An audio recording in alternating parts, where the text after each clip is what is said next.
Hello friends, Asim sir की class में आप लोगों का स्वागत है। All of you are most welcome in the class. All of you are welcome again in our Asim sir की class. I hope parts of speech का topic हम लोगों का चल रहा है, ये आप लोगों को पूरी तरह से क्लियर हो रहा होगा। स्टार्टिंग में आपने देखा था पार्ट्स ऑफ स्पीच में समझाया था पार्ट्स ऑफ स्पीच आपके होता क्या है और इसके पार्ट्स कौन कौन से होते हैं। इसका पहला पार्ट इससे पहले आपने देखा था नाउन, जबकि नाउन को हमने समझा था नाउन होता क्या है, नाउन के पार्ट्स कौन कौन से होते हैं, पूरा डिटेल्स में इसको हमने आपको समझाया था। आज हमारा टॉपिक है, इसका नेक्स्ट पार्ट है पार्ट्स ऑफ स्पीच का, नाउन के बाद प्रोनाउन। आखिर प्रोनाउन होता क्या है, इसे हम लोग कैसे आइडेंटिफाई कर सकते हैं सेंटेंस में। जैसे कि हिंदी में हम लोग सर्वनाम के रूप में समझते हैं। सर्वनाम यानी कि सर्वनाम का मतलब होता है सबका नाम, और प्रोनाउन इसे हम लोग कैसे यूज कर सकते हैं, कैसे पहचान सकते हैं। The words that are used in place of noun और noun phrase in a sentence to avoid repetition, यानी बार बार नाउन वर्ड्स को रिपीट करने से बचने के लिए, बार बार नाउन वर्ड्स को, एक ही नाउन वर्ड्स को बार बार उसको रिपीट नहीं करना है, उसको दोहराना नहीं है, उससे बचने के लिए जो है हम लोग pronoun words, particular pronoun words हम लोग यूज करते हैं, that is termed as pronoun. उसे हम लोग जो है प्रोनाउन के रूप में समझते हैं, उसे सर्वनाम के रूप में समझते हैं। एक बार दोबारा से आपको रिवाइज कर लेते हैं। The words that are used in place of noun, the words that are used in place of noun और नाउन फ्रेज, नाउन की जगह पे या नाउन फ्रेज की जगह पे। अब नाउन तो आपको मालूम है, नाउन फ्रेज क्या होता है। आपको एक, आप अगर जाएंगे हमारे प्लेलिस्ट में, उसमें आप देखेंगे फ्रेज, फ्रेज में हमने बता रखा है noun phrase, adjective phrase, adverb phrase. तो यहाँ पे नाउन फ्रेज को हमने बताया है कि जो फ्रेज होते हैं, फ्रेज आपकी जो है incomplete part of the sentence होते हैं, ग्रुप ऑफ वर्ड्स होते हैं और वो इनकम्प्लीट होते हैं, क्योंकि उसमें सब्जेक्ट और प्रेडिकेट आपके नहीं होते हैं, सब्जेक्ट वर्ब नहीं होता है, इसलिए वो इनकम्प्लीट सेंस देता है। तो यहाँ पे हम आपको फ्रेज के रूप में डिटेल नहीं समझाएंगे आगे फ्रेज होता क्या है, बस आपको इतना बताते हैं। ये नाउन फ्रेज जो होता है ये आपका इनकम्प्लीट सेंस देता है। अगर सेंटेंस में नाउन फ्रेज आता है या नाउन आता है तो उसकी जगह पे जो है बार बार उसको रिपीट करने के बजाय उसकी जगह पे हम लोग प्रोनाउन वर्ड्स यूज करते हैं, that is termed as pronoun, जिसे कि हम लोग सर्वनाम के रूप में समझते हैं। अब यहाँ पे एग्जाम्पल्स आप देख रहे हैं, Rahul said that Rahul was reading. जरा सा आपको और नहीं लग रहा है ये सेंटेंस जो है, राहुल ने कहा कि राहुल पढ़ रहा था। दैट मीन्स एक बार यहाँ पे राहुल आया हुआ, दोबारा से फिर से यहाँ पे राहुल वर्ड यूज किया गया है, यानी एक नाउन वर्ड, वही नाउन वर्ड दोबारा हम यहाँ पे रिपीट कर रहे हैं। सेंटेंस में समझने को तो समझ में आ जाएगा, लेकिन ये ग्रामेटिकली आपका रॉन्ग है। अगर व्याकरणिक दृष्टि आप देखेंगे तो ये आपका गलत है, सुनने में बड़ा अटपटा सा लग रहा है, भद्दा सा लगता है, और जो देखेगा जो सुनेगा उसको भी ये चीज़ें जो है सही नहीं लगती हैं। इसको हम इस तरीके लिख सकते हैं, राहुल सेड दैट, राहुल ने कहा कि वह पढ़ रहा था। दैट मीन्स यहाँ पे ही आया हुआ है किसकी जगह पे, इस राहुल की जगह पे, यानी राहुल वर्ड को दोबारा नाउन वर्ड को रिपीट करने के बजाय उसको अवॉइड करने के लिए हम लोग यहाँ पे राहुल की जगह पे एप्रोप्रिएट यहाँ पे प्रोनाउन वर्ड हमने यूज किया है। यहाँ पे ही हमने यूज किया है क्योंकि ही प्रोनाउन हमने यूज किया एज बिकॉज राहुल आपका क्या है, मैस्कुलिन जेंडर है, मैस्कुलिन जेंडर है, सिंगुलर नंबर है, इसलिए यहाँ पे हमने ही यूज किया। अगर यहाँ पे कोई अगर गर्ल्स का नाम होता, मान लो राधिका होती, तो राधिका के लिए यहाँ पे हम सी यूज करते, क्योंकि राधिका आपका सिंगुलर नंबर है, फेमिनिन जेंडर, तो यहाँ पे हम सी यूज करते। लेकिन यहाँ पे राहुल है, एक आपका सिंगुलर नंबर, मैस्कुलिन जेंडर है, इसलिए यहाँ पर हम एज ए सब्जेक्ट प्रोनाउन के रूप में ही यहाँ पे यूज कर रहे हैं। बाकी आपका वही लग रहा है, ही वॉज रीडिंग। अब ये सेंटेंस सही सुनने में लग रहा है, Rahul said that he was reading, Rahul ने कहा कि वह पढ़ रहा था। सेंटेंस क्लियर है। एक सेंटेंस और समझते हैं, Raju saw a dangerous dog, Raju ने एक बहुत ही खतरनाक कुत्ता देखा। ठीक है, अब इसमें आप देख रहे हैं, इसको हमने अंडरलाइन किया है, राजू आपका नाउन वर्ड है, अ डेंजरस डॉग एक खतरनाक कुत्ता, ये आपका क्या है, नाउन फ्रेज है। फ्रेज में बताए थे ग्रुप ऑफ वर्ड्स होते हैं जो कि इनकम्प्लीट सेंस देते हैं। अ डेंजरस डॉग से आप अगर आपको सिर्फ इतना ही पढ़ने को कहा जाए, अ डेंजरस डॉग, तो कुछ समझ में नहीं आएगा, आपको इनकम्प्लीट सेंस दे रहा है। तो यहाँ पे डॉग आपका नाउन है और इसको जो मॉडिफाई कर रहा है ये डेंजरस आपकी, ठीक है ना। अ डेंजरस डॉग आपका क्या हो गया, नाउन फ्रेज। तो अब इस सेंटेंस को जो है एक इसी बाद में, Rahul saw a dangerous dog, Rahul ने एक डेंजरस डॉग देखा। ठीक है, अब उसका हम क्या लिख रहे हैं, a dangerous dog barked at Raju, यानी कि फिर अगला सेंटेंस लिखते हैं, फिर हम क्या करते हैं, नाउन फ्रेज डॉग को दोबारा से हम यहाँ पे रिपीट करते हैं, यानी कि अ डेंजरस डॉग जो कि नाउन फ्रेज है, इसको दोबारा हम रिपीट कर देते हैं, a dangerous dog barked at Raju, यानी राजू को भी हम यहाँ पे रिपीट कर रहे हैं, और जो नाउन फ्रेज है अ डेंजरस डॉग, इसे भी हम रिपीट कर रहे हैं। ये दोनों ही गलत है। फर्स्ट सेंटेंस में तो आपका सही है, लेकिन जो सेकंड सेंटेंस आप लिख रहे हैं उसी को आप बार बार रिपीट कर रहे होगा, उसको आप इस तरीके लिखेंगे, Raju saw a dangerous dog, Raju ने एक डेंजरस डॉग देखा। अब इसके बाद जो नेक्स्ट सेंटेंस लिखेंगे, यहाँ पे जो नाउन फ्रेज है अ डेंजरस डॉग, अ डेंजरस डॉग की जगह पे आप इट लिखेंगे यहाँ पे, ठीक है। इट बार्ड एट हिम किसके लिए आया हुआ है, हिम आया हुआ है आपका राजू के लिए, ठीक है। तो राजू ने एक डेंजरस डॉग देखा, उस पर भौंका, ठीक है ना। तो यहाँ पे जो इट किसके लिए यूज हुआ है, ए डेंजरस डॉग आपका है वो, इसलिए नाउन फ्रेज के लिए यहाँ पे हमने इट यूज किया हुआ है प्रोनाउन वर्ड, ठीक है। बार्ड एट हिम किसके लिए आया हुआ है, राजू के लिए। राजू आपका सिंगुलर नंबर, आपका मैस्कुलिन जेंडर है, इसलिए यहाँ पे हमने हिम यहाँ पे यूज किया गया है, ठीक है। मेरे ख्याल से इस एग्जाम्पल से आपका क्लियर हो गया। अब आगे हम समझते हैं टाइप्स ऑफ प्रोनाउन। ध्यान से आप लोग समझेंगे, बार बार आप लोगों से कहते हैं कि जो भी आप वीडियो आप देखते हैं आप उसको देखिए, समझिए उसको। आप लोग यहाँ ऑफलाइन आए हुए हैं, ऑफलाइन में आने का आपका एक प्लस पॉइंट होता है, आपको कुछ भी अगर समझ में नहीं आ रहा है, बहुत विदाउट एनी हेजिटेशन आप इसको पूछ सकते हैं जो है। तो कुछ भी समझ में नहीं आ रहा है आप उसको पूछो। ये आपका बेसिक है, क्लास 9, 10, 11, 12 के लिए प्रोनाउन को बताना एक हाथ से पर चीज़ें हो जाती हैं, लेकिन ये बेसिक जानना, अगर आपका बेसिक क्लियर नहीं है तो ये जानना बहुत जरूरी है, ठीक है। अब यहाँ आगे हम समझते हैं टाइप्स ऑफ प्रोनाउन, यानी कि प्रोनाउन के टाइप्स कौन कौन से होते हैं। बेसिकली जो है प्रोनाउन के जो है 6 पार्ट्स होते हैं, 6 काइंड्स होते हैं। नंबर 1 आपका पर्सनल प्रोनाउन, जिसे कि हम लोग हिंदी में व्यक्तिवाचक सर्वनाम के रूप में समझते हैं। अगला है आपका रिफ्लेक्सिव प्रोनाउन, रिफ्लेक्सिव प्रोनाउन यानी कि निजवाचक सर्वनाम। और थर्ड वन है इनडिफिनिट प्रोनाउन, इनडिफिनिट यानी कि अनिश्चयवाचक, डिफिनिट मतलब होता है निश्चय और इनडिफिनिट यानी कि अनिश्चयवाचक सर्वनाम। And the fourth one is demonstrative pronoun, demonstrative pronoun यानी कि संकेतवाचक सर्वनाम। और फिफ्थ आपका है इंट्रोगेटिव प्रोनाउन, इंट्रोगेटिव यानी कि प्रश्नवाचक सर्वनाम। और सिक्स्थ वन है आपका रिलेटिव प्रोनाउन, रिलेटिव प्रोनाउन यानी कि संबंधवाचक सर्वनाम। ये तो हो गए आपके 6 पार्ट आपके प्रोनाउन के। अब इसके बाद एक आपका कुछ एक एक्स्ट्रा आपका होता है जो कि ज़्यादा यूज में नहीं है, जो है ज़्यादा यूज में उसको नहीं लिया जाता है, इसे रेसिप्रोकल एंड डेमी प्रोनाउंस। इसे भी हम लोग लास्ट में समझेंगे, पहले हम इन सबको अलग अलग समझ लेते हैं। अब इसके बाद आगे हम लोग समझेंगे, एक एक करके सब समझते हैं। पहले हम समझेंगे पर्सनल प्रोनाउन, व्यक्तिवाचक संज्ञा किसे कहते हैं, इसे हम लोग सेंटेंस में कैसे पहचान सकते हैं। तो आइए हम लोग समझते हैं पहले पर्सनल प्रोनाउन। फ्रेंड्स हम लोग आगे समझते हैं। अब ये प्रोनाउन समझ में आ गया होगा, प्रोनाउन का कॉन्सेप्ट क्या है, कैसे इसे हम लोग पहचान सकते हैं। एग्जांपल्स भी आपको दिए हैं। अब आगे हम समझते हैं जो प्रोनाउंस के 6 पार्ट्स हैं। इसका पहला पार्ट आपका है पर्सनल प्रोनाउन। पर्सनल प्रोनाउन यानी कि व्यक्तिवाचक सर्वनाम। दैट मीन्स सेंटेंस में आपका जो मेन सब्जेक्ट आपका होता है, सब्जेक्ट जो होता है वो जब एक यानी कि फर्स्ट पर्सन के रूप में सामने आता है, फर्स्ट पर्सन के रूप में सामने आता है, वो आपका जो है फर्स्ट पर्सन यानी कि जो पर्सनल प्रोनाउन होता है, जब उस रूप में आपके सामने आएगा वो आपका पर्सनल प्रोनाउन के रूप में होता है। एग्जाम्पल्स यहाँ देखेंगे, यहाँ पे अलग अलग करके बताया गया है सब्जेक्टिव फॉर्म में। यानी जो पर्सनल प्रोनाउन आपको 3 तरह से आ सकते हैं। एक तो आपका सब्जेक्टिव प्रोनाउन के रूप में, जैसे I, we, you, he, she, they, it, ये सब आपका सब्जेक्टिव यानी कि सब्जेक्टिव फॉर्म में, सब्जेक्टिव प्रोनाउंस के रूप में यानी कि सब्जेक्ट की जगह पे वर्क करता है। तो ये सब आपके जो ये प्रोनाउंस हैं एज ए सब्जेक्ट के रूप में काम करते हैं सेंटेंस में, ठीक है। Just like Ravi is a doctor, Ravi is a doctor, Ravi एक डॉक्टर है। ही लिव्स इन कनाडा, अब ही किसके लिए आया हुआ है, रवि के लिए आया हुआ। रवि आपका क्या है, ये सब्जेक्ट है आपका, ठीक है। और रवि के लिए ये आपका थर्ड पर्सन, इसके लिए हमने यहाँ पे ही यूज किया हुआ है, ठीक है ना। तो ये आप देख रहे हैं। इसी तरीके आपका दूसरा है आपका ऑब्जेक्टिव प्रोनाउन। ऑब्जेक्टिव प्रोनाउन क्या होता है, ऑब्जेक्टिव प्रोनाउन आपका होता है जैसे मी है, us, you, her, him, they, it, it is, यानी कि ये सब आपके ऑब्जेक्टिव प्रोनाउन के रूप में काम करते हैं, ये है, ठीक है।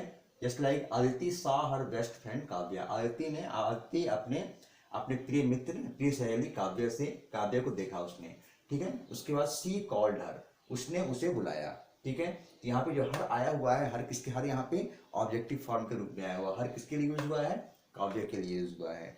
आई थिंक ये आपका क्लियर हो रहा है कि ऑब्जेक्टिव प्रोनाउन किस तरह हम सेंटेंस में लोग पहचान सकते हैं।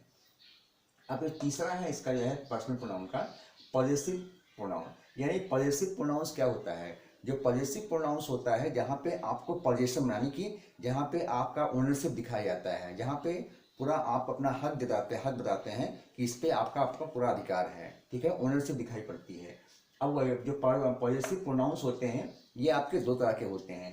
एक तो आपका होता है वीक प्रोनाउन, एक वीक प्रोनाउन होता है, एक आपका स्ट्रॉन्ग प्रोनाउन। अब वीक प्रोनाउन कौन से होते हैं, वीक प्रोनाउन जैसे कि my, our, your, his, her, their, ये सब आपके वीक प्रोनाउंस है। ये इनको वीक प्रोनाउंस क्यों कहा जाता है? क्योंकि ये एज ए पॉजेसिव एडजेक्टिव के रूप में काम करते हैं।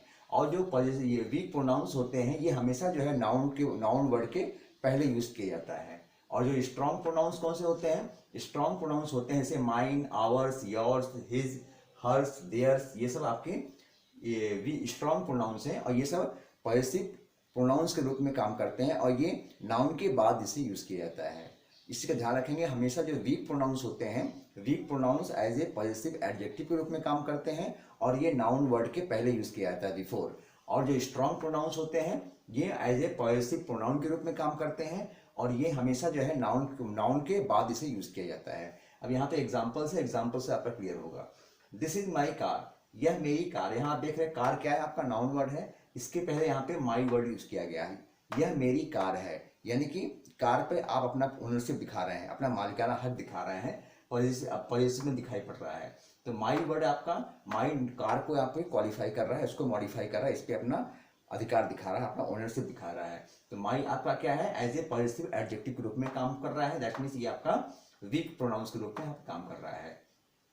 इसी तरीके अब इसी सेंटेंस को हम इस रूप में लिखते हैं, दिस कार इज माइन। दोनों सेंटेंस में कोई अंतर है? मीनिंग में कोई फर्क नहीं है। यह मेरी कार है और यह कार मेरी है, दोनों में कोई अंतर नहीं है। बस यहाँ पे थोड़ा ग्रामेटिकली आपको ध्यान रखना है। दिस कार इज माइन, यहाँ पे जो माइन वर्ड यूज किया गया है स्ट्रॉन्ग प्रोनाउन के रूप में, पॉजेसिव प्रोनाउन के रूप में, और ये नाउन वर्ड के बाद यूज किया गया है, ध्यान रखेंगे हमेशा। इसी तरह एक एग्जाम्पल और भी है, दोज आर योर बुक्स, वे तुम्हारी किताबें हैं, वे तुम्हारी किताबें हैं। तो यहाँ नाउन वर्ड के पहले यहाँ पे योर यूज हुआ है as a weak pronoun, weak pronoun के रूप में यूज हुआ है क्योंकि ये आपका एज ए पॉजेसिव एडजेक्टिव यहाँ पे यूज किया जा रहा है। अब इसी सेंटेंस को हम इस तरह के लिखते हैं, दोज बुक्स आर योर्स, वे किताबें तुम्हारी हैं। दोनों में कोई अंतर नहीं है, मीनिंग वही है आपकी। वे तुम्हारी किताबें हैं या वे किताबें तुम्हारी हैं, दोनों के सेंस में कोई फर्क नहीं पड़ रहा है, दोनों बराबर हैं।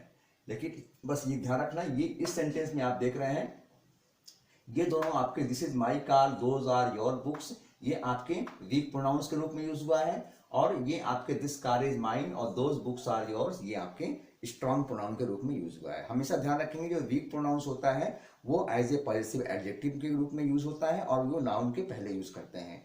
और जो स्ट्रॉन्ग प्रोनाउंस होते हैं वे हमेशा नाउन वर्ड के बाद में यूज होता है और वो एज ए सेंटेंस में पॉजेसिव प्रोनाउन के रूप में काम करते हैं। ठीक है, अब यहाँ पे कुछ एरर्स बताए जा रहे हैं, यानी कुछ आपकी गलतियां होती हैं जो कि मिस्टेक्स होते हैं जो कि अक्सर जो है स्टूडेंट्स करते रहते हैं, उसे आपको समझना है। जैसे यहाँ पे अक्सर लोग सेंटेंस लिखते हैं I and Ravi are playing, I and Ravi are playing. ये सेंटेंस आपको सेंटेंस समझने के लिए समझ ठीक है, लेकिन इसको ग्रामेटिकली आपका ये गलत है। ग्रामेटिकली गलत क्यों है? क्योंकि आप इसमें देखें पर्सन आपके 3 होते हैं, फर्स्ट पर्सन, सेकंड पर्सन और थर्ड पर्सन होते हैं। और रूल्स क्या होता है, पहले हमें जो है पहले थर्ड पर्सन यूज किया जाता है, फिर सेकंड पर्सन और फिर फर्स्ट पर्सन। ध्यान रखेंगे ये 3-2-1 का रेस्ट मतलब ये है कि सेंटेंस में अगर तीनों ही पर्सन आए हुए हैं, तीनों ही पर्सन आपका यूज हो रहा है, तो पहले हम थर्ड पर्सन यूज करेंगे, फिर सेकंड पर्सन यूज करेंगे, फिर उसके बाद फर्स्ट पर्सन। ये सीक्वेंस वाइज इस तरीके हम लोग यूज करेंगे, इसको उल्टा पुल्टा नहीं करेंगे। अब यहाँ पे एग्जांपल आप देख रहे हैं I and Ravi are playing, मैं और रवि खेल रहे हैं। तो ये सेंस आपका गलत है, इसको इस तरीके आप लिखेंगे, पहले थर्ड पर्सन लिखेंगे रूल्स के अकॉर्डिंग, रवि एंड आई, इसमें सेकंड पर्सन नहीं है तो थर्ड पर्सन है और फर्स्ट पर्सन है। इसमें थर्ड पर्सन है और फर्स्ट पर्सन है तो पहले आप थर्ड पर्सन लिखेंगे फिर आप फर्स्ट पर्सन लिखेंगे। Ravi and I are playing, Ravi और मैं खेल रहे हैं। ठीक है, इसी तरीके अगला एग्जांपल है मोहन आई एंड यू। यहाँ पे आप देख रहे हैं तीन के तीनों ही आपके यहाँ पे आए हुए हैं। Mohan I and you will play cricket है, तो इसमें आप ध्यान रखेंगे Mohan I and you will play cricket. इसमें आप देख रहे हैं पहले यूज करेंगे यू मोहन एंड आई, तुम मोहन और मैं क्रिकेट खेलेंगे। ठीक है, ये तीनों ही सेंस आप देख रहे हैं अकॉर्डिंग टू द रूल्स। हम लोग पहले यहाँ पे सेकंड पर्सन यूज कर रहे हैं, थर्ड पर्सन यूज कर रहे हैं, फिर इसके बाद फर्स्ट पर्सन यहाँ पे यूज कर रहे हैं। और एक एग्जाम्पल ये है it is me who help you. यहाँ पे आप देखेंगे जो आपका इट इज मी, यानी कि यहाँ पे जो मी वर्ड यहाँ सेंस आ रहा है ये सब्जेक्टिव प्रोनाउन के रूप में सेंस आ रहा है। तो सब्जेक्टिव प्रोनाउन की जगह पे यहाँ पे ऑब्जेक्टिव प्रोनाउन यूज किया गया है, ये आपका गलत है। यहाँ पे जो मी वर्ड यूज किया गया है सेंस तो समझ में आ जाएगा, समझने के लिए आप समझ जाएंगे, लेकिन ये ग्रामेटिकली आपका ये रॉन्ग है। क्योंकि यहाँ पे इट इज मी, यह मैं हूँ जिसने तुम्हारी मदद की। तो यहाँ पे मी वर्ड जो है आपका गलत है, क्योंकि ये आपका ऑब्जेक्टिव फॉर्म में लिखा गया है। ऑब्जेक्टिव प्रोनाउन के रूप में यहाँ लिखा गया, जो कि यहाँ पे सब्जेक्टिव प्रोनाउन के रूप में आपको लिखना है। तो मी का सब्जेक्टिव प्रोनाउन क्या होता है? आई होता है। यहाँ पे हम आई लिखेंगे, मी नहीं लिखेंगे। It is I who help you, या मैं हूँ जिसने तुम्हारी मदद की थी। क्लियर? अब इसी तरीके आपका ये एक एग्जांपल और भी है। अक्सर हम लोग लेटर लिखते हैं, एप्लीकेशन वगैरह लिखते हैं, लास्ट में हम लोग क्या लिखते हैं? योर्स ओबीडियंटली लिखते होंगे। तो जब हम लोग योर्स लिखते हैं तो यहाँ पे हम लोग एपोस्ट्रॉफी एस लगा देते हैं। एपोस्ट्रॉफी एस लगाना जो है आपका गलत होता है, इसे नहीं करना चाहिए। यहाँ पे हम लोग लिखेंगे योर्स ओबीडियंटली, योर्स लिखेंगे, लेकिन एपोस्ट्रॉफी एस हमें नहीं लगाना है। मेरे ख्याल से ये पर्सनल प्रोनाउन का कॉन्सेप्ट आपको अच्छी तरीके से समझ में आ गया होगा। अगर ज़रा सा भी डाउट्स है उसको आप तुरंत आप पूछ सकते हैं। अगर आपको इसका स्क्रीनशॉट लेना है, स्क्रीनशॉट भी आप ले सकते हैं। अब इसके बाद हम लोग समझेंगे इसका अगला प्रोनाउन आपका है जो आपका रिफ्लेक्सिव प्रोनाउन है, उसे उसका क्या कॉन्सेप्ट है, उसे हम लोग कैसे पहचान सकते हैं, इसे हम लोग समझते हैं। फ्रेंड्स, आगे हम लोग समझते हैं अगला प्रोनाउन आपका है ये second, reflexive pronoun. Reflexive pronoun को हम लोग निजवाचक सर्वनाम के रूप में समझते हैं। रिफ्लेक्सिव प्रोनाउन को निजवाचक सर्वनाम के रूप में समझते हैं। दैट मीन्स सेंटेंस में जब ऐसे प्रोनाउन वर्ड्स यूज करते हैं जो खुद पर रिफ्लेक्ट करते हों, खुद पे यानी कि खुद निजता, जहाँ पे निजता का बोध होता हो, यानी खुद पर रिफ्लेक्ट करते हो, वो आपके रिफ्लेक्सिव प्रोनाउन के रूप में आते हैं। जैसे कि आप देख रहे हैं my self, your self, him self, her self, ये आपका जो है my self, your self, him self, her self, ये सब आपके ये सिंगुलर फॉर्म में आपका है। और ये आपका yourself, ourself, themself, ये सब आपके क्या है? ये प्लूरल फॉर्म के लिए है। ठीक है? जैसे एग्जाम्पल्स आप देखेंगे, I saw my self in the mirror. I saw my self in the mirror यानी कि मैंने खुद को शीशे में, आईने में देखा। I saw my self in the mirror, मैंने खुद को, I saw my self, I saw my self in the mirror, मैंने खुद को, यहाँ पे सेंस क्या निकल के आएगा? मैंने खुद को आईने में देखा। ठीक है? John blames himself for the accident, John अपने आप को, John blames himself for the accident, यानी कि जो दुर्घटना हुई थी, जो दुर्घटना घटी थी, इसके लिए जॉन खुद को दोषी मान रहा है।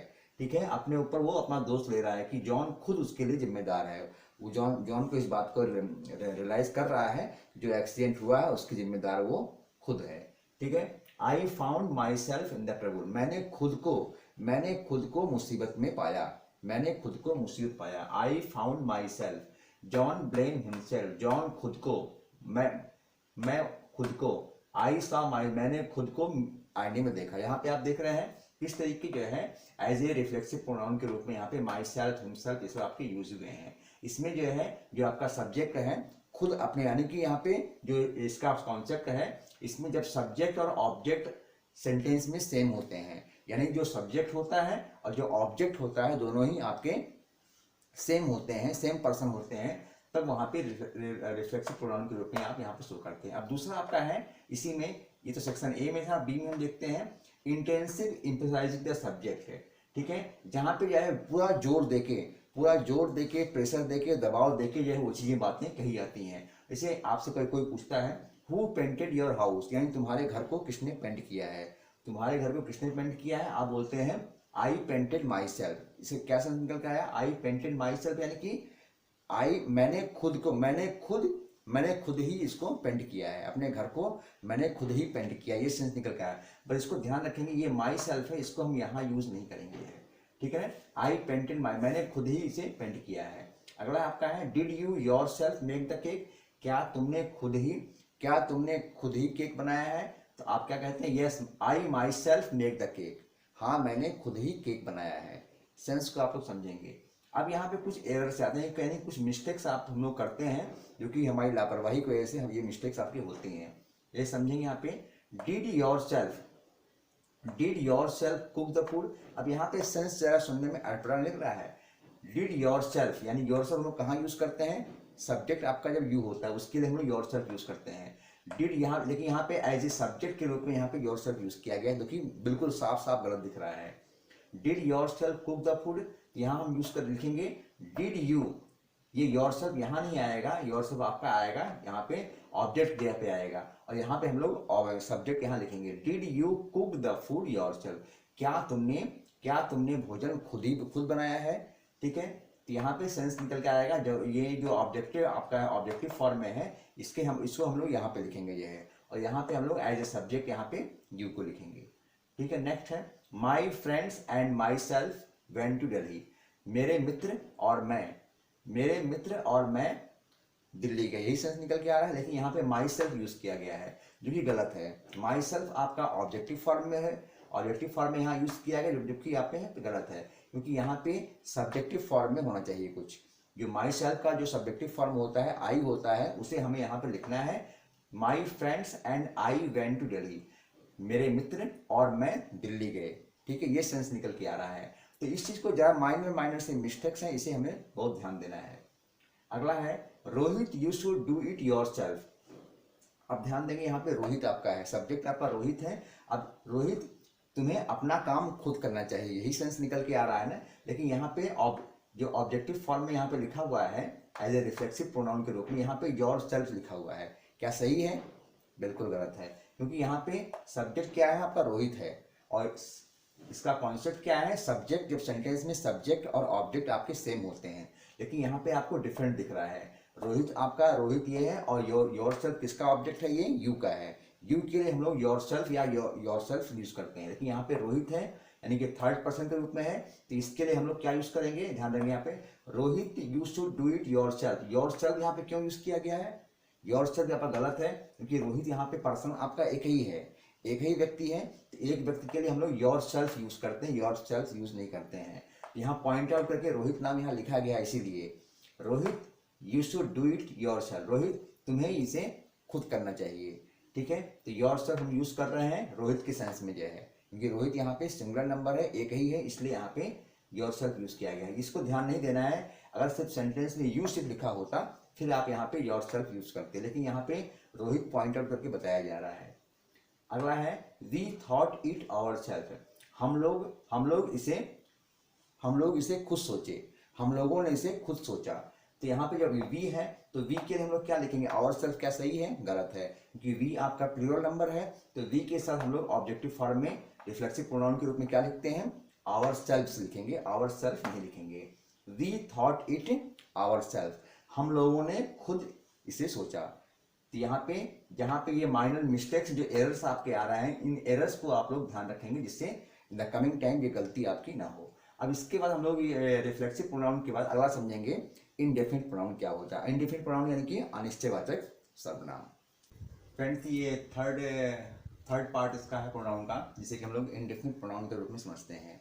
तीसरा पार्ट इसके पहले का आप समझ चुके हैं, पर्सनल प्रोनाउन हो गया आपका, रिफ्लेक्सिव प्रोनाउन आपका हो गया। अब ये थर्ड पार्ट है आपका इनडेफिनिट प्रोनाउन, जिसे कि हम लोग हिंदी में अनिश्चयवाचक सर्वनाम के रूप में समझते हैं। अब इनडेफिनिट से अनिश्चय से आपको ये क्लियर हो गया होगा कि जो भी यहाँ पे पर्टिकुलर प्रोनाउन की बात की जा रही है, वो प्रोनाउन वर्ड हम लोग जो यूज करेंगे वो आपका इनडेफिनिट होगा। यानी कि जहाँ पे जो नाउन वर्ड्स यूज होंगे, चाहे वो पर्सन, प्लेस और थिंग जो भी होगा, वो आपका इनडेफिनिट होगा, जिसे कि हम लोग जानते नहीं, यानी कि पर्टिकुलर यानी स्पेसिफिक रूप में हम उसे बता नहीं सकते हैं। इसको यहाँ पे हमने लिख रखा है unable to specify a particular person, place और थिंग, यानी कि पहचानने में एग्जैक्टली आपको पहचानने में आपको दिक्कत होती है, आप स्पेशली आप बता नहीं पाते हैं स्पेसिफिक रूप से कि कितना है क्या है।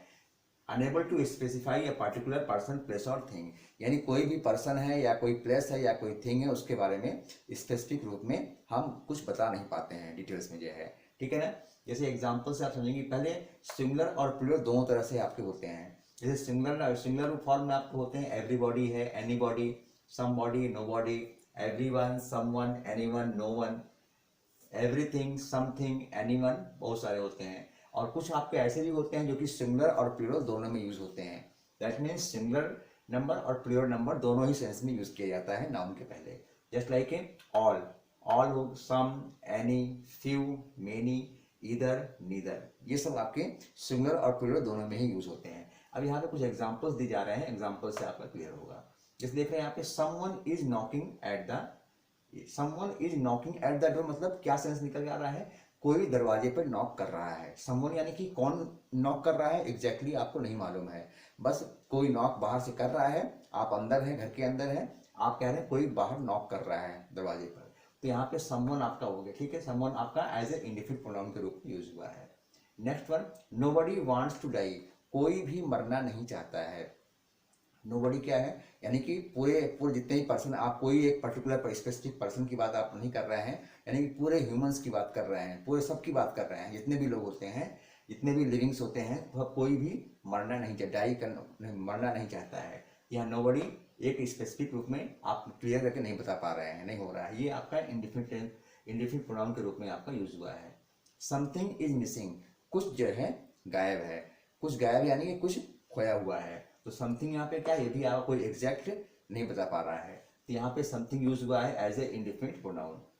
Few were chosen for invitation, यानी यहाँ पे कुछ पर्टिकुलर पर्सन, कुछ पर्सन्स की बात यहाँ की जा रही है कि जो किसी को निमंत्रण देना है, निमंत्रण के लिए कुछ लोगों को जो चुना गया है। अब कौन कौन से लोगों को चुना गया है ये क्लियर नहीं है, जो कि इंडिफिनिट प्रोनाउन का ये कॉन्सेप्ट है। इंडिफिनिट प्रोनाउंस में आप जो वर्ड यहाँ पे यूज करते हैं नाउन के लिए, वो जो वर्ड यूज करेंगे इंडिफिनिट प्रोनाउन के रूप में, वो ये शो करेगा कि आप उसमें एग्जैक्ट, आपको वो नंबर्स नहीं मालूम, एग्जैक्ट लोगों की बात, लोगों के बारे में या प्लेसेस के बारे में या थिंग्स के बारे में पता नहीं होता है।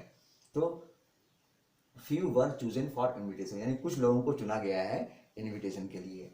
Next one, few women can keep a secret, यानी कुछ ही औरतें होती हैं जो कि रहस्य को, राज को जो है छुपा सकती हैं। और ज़्यादातर होता है क्या है कि औरतों के पास जो है कुछ भी बात आप उनको बताएंगे, वो चीज़ें वो छुपा नहीं पाती हैं। वो राज जो है आज नहीं तो कल, आज नहीं तो कल नहीं तो परसों, एक न समय आएगा वो उसको बाहर निकाल देती हैं। जब तक वो उस चीज़ को बाहर नहीं निकालती हैं, वो डाइजेस्ट उनसे नहीं होता है। ये होता है, ये गॉड गिफ्टेड है, जो चीज़ यहाँ बताई जा रही है।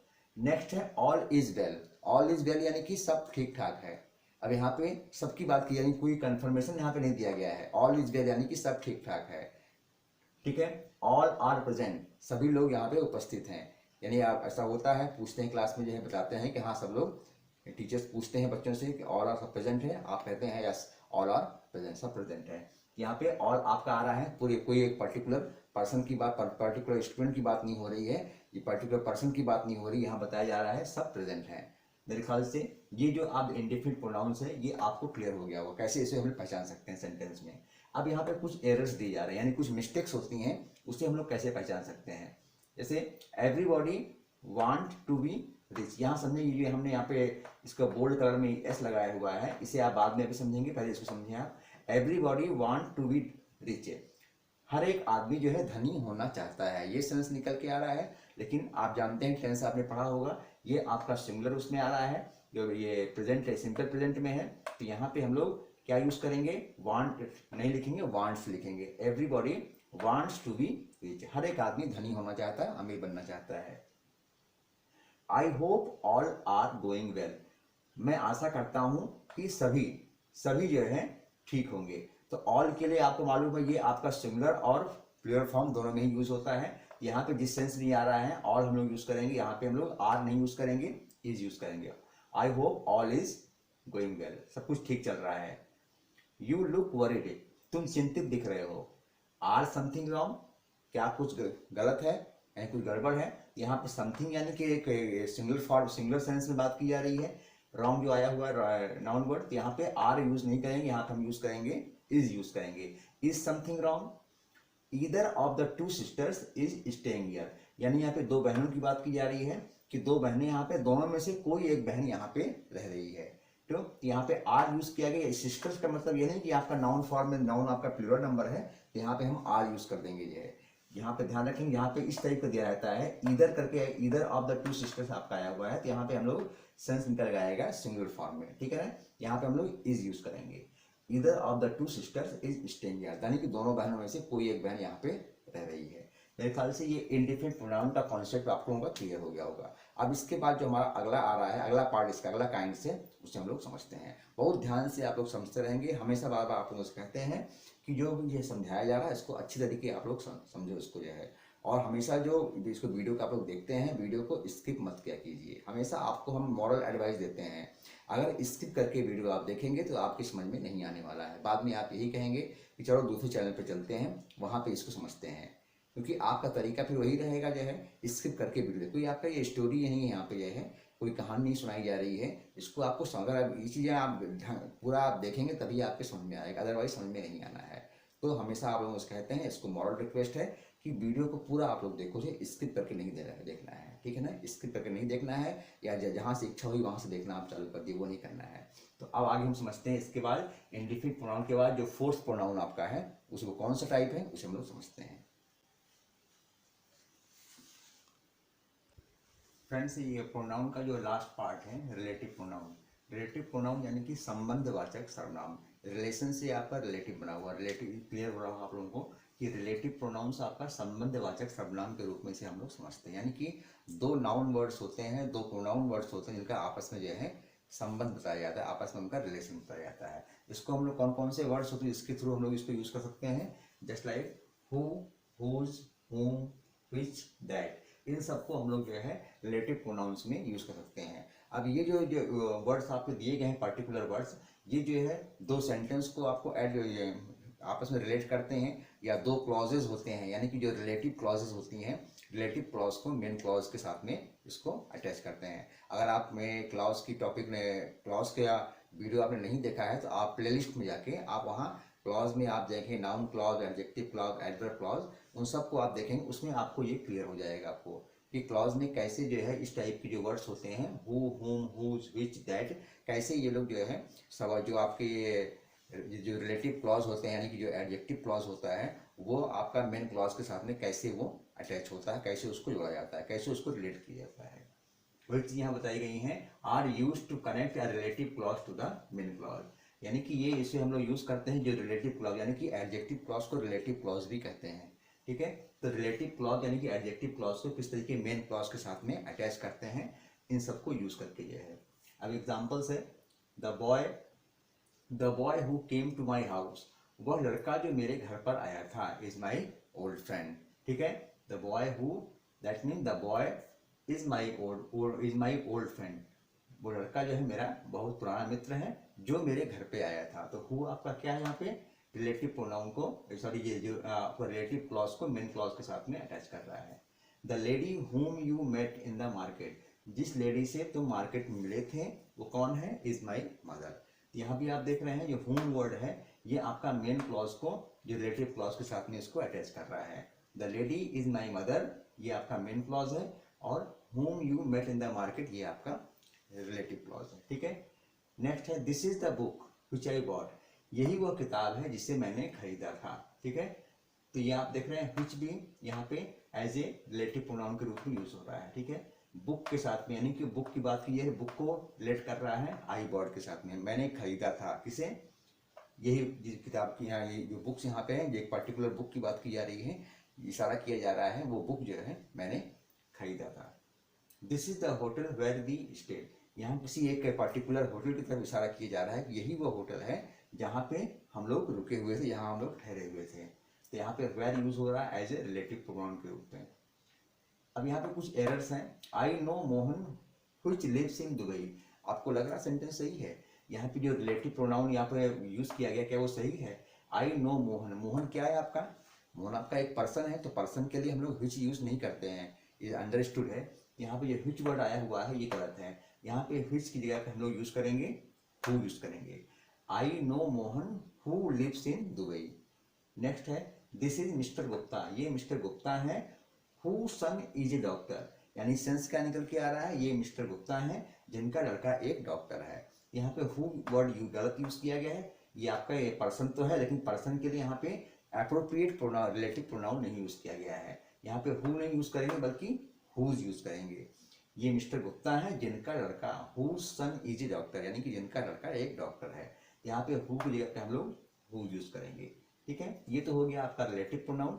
अब यानी कि जो 6 काइंड्स आपके हैं पर्सनल प्रोनाउन है, जैसे पर्सनल प्रोनाउन आपका रिफ्लेक्सिव है, इंट्रोगेटिव है, इंडिफिनिट है, डेमोन्स्ट्रेटिव है, ये सारे आपका क्लियर हो गया, और आपका रिलेटिव ये भी आपका क्लियर हो गया। अब इसके बाद कुछ एक्स्ट्रा जो आपके प्रोनाउंस होते हैं, एक्स्ट्रा मतलब वो अतिरिक्त तो है लेकिन उसको ज़्यादा हम लोग यूज़ में नहीं लेते हैं, ये बस सेंटेंस को जो है थोड़ा सा उसको समझाने के लिए, उसको बताने के लिए जो है हम लोग इसको इस टाइप के प्रोनाउंस को हम लोग यूज़ करते हैं कभी कभार जो है। जैसे रेसिप्रोकल प्रोनाउन होते हैं, रेसिप्रोकल कौन कौन से होते हैं, ईच अदर या वन अनदर, इस प्रोनाउन को हम लोग अपने सेंटेंस में यूज़ करते हैं। टू सिग्निफाई म्यूचुअल रिलेशनशिप, यानी कि दो या दो से अधिक लोगों के बीच में जो म्यूचुअल रिलेशनशिप होते हैं, म्यूचुअल अंडरस्टैंडिंग को जो है समझाने के लिए, बताने के लिए हम लोग ईच अदर और one another as a reciprocal pronoun हमें इसे यूज करते हैं। Just like both the brothers love each other, यानी जो दोनों भाई हैं, both the brothers love each other, दोनों भाई आपस में एक दूसरे को प्यार करते हैं। ठीक है। You should not fight one another, तुम लोगों को आपस में एक दूसरे से, वन अनदर यानी कि एक दूसरे से, तुम लोगों को एक दूसरे से लड़ना नहीं चाहिए। ठीक है। यहाँ पे आप देख रहे हैं किस तरीके रेसिप्रोकल प्रोनाउन यहाँ पे यूज हो रहा है, ईच अदर और वन अनदर।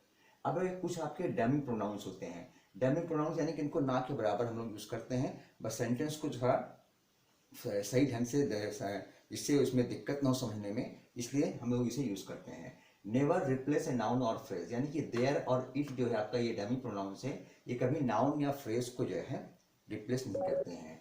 सिर्फ इसका काम क्या होता है, only help the sentence to function properly, कि सेंटेंस जो हम लोग लिख रहे हैं, जो समझाने की कोशिश कर रहे हैं, वो ठीक से जो है प्रॉपरली फंक्शन करे, ठीक से काम करे, इसलिए हम लोग जो है इसे देयर और इट को यूज करते हैं सेंटेंस में। एग्जाम्पल है, there lived a lion in the dense forest.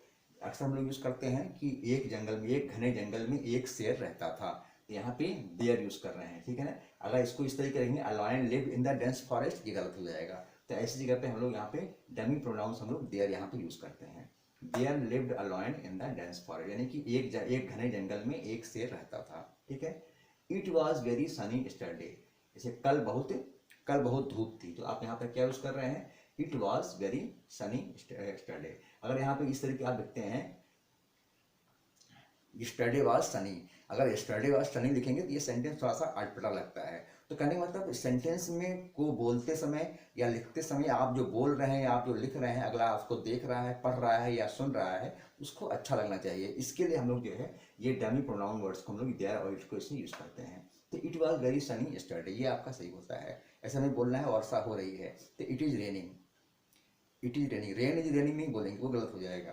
तो इट इज यानी सेंटेंस अच्छी तरीके से वर्क करे, इसके लिए हम लोग इट और देयर हम लोग as a dummy pronouns use करते हैं। मेरे ख्याल से ये चीज़ें आप लोगों का जो प्रोनाउन का कॉन्सेप्ट था, प्रोनाउन कहते किसे हैं, कैसे इसे हम लोग पहचानते हैं, प्रोनाउन के काइंड्स कौन कौन से होते हैं, ये किस तरीके वर्क करता है, जितने भी pronoun, different types of pronouns यहाँ पे देखा आपने, इस ये कैसे कैसे वर्क करते हैं, सबका क्या कॉन्सेप्ट है, इनको कैसे हम लोग सेंटेंस से पहचान सकते हैं, पूरी तरह से आपका ये क्लियर हो गया है। मेरे ख्याल से कोई भी दिक्कत आपको नहीं आ रही होगी, फिर भी अगर कोई दिक्कत आती है तो आप इसे पूछ सकते हो। अब इसके बाद जो है आपको कुछ अनसॉल्व एक्सरसाइज आपको दे रहे हैं, जिसे कि आपको सॉल्व करना है। आप ऑफलाइन क्लासेस यहाँ पे हैं, तो इसको आप कॉपी में करके आप हमें यहाँ पे शो करो, और अगर आप ऑनलाइन भी आप पढ़ रहे हैं, देख रहे होंगे, तो आप लोग अपने कमेंट बॉक्स में इसको आप मेरे पास भेज सकते हैं। इससे हम ये बता पाएंगे आप लोगों को कि आप लोगों ने कितना समझा है, कितना अभी तक नहीं समझे हैं। सो अब आगे आपको हम देने जा रहे हैं फ्यू अनसॉल्व एक्सरसाइज हैं जो आज समझा है, यानी कि उसमें आपको करना क्या है, जो काइंड्स ऑफ प्रोनाउन आपने पढ़ा है उसी को आपको आइडेंटिफाई करना, क्लासीफाई करके आपको बताना है।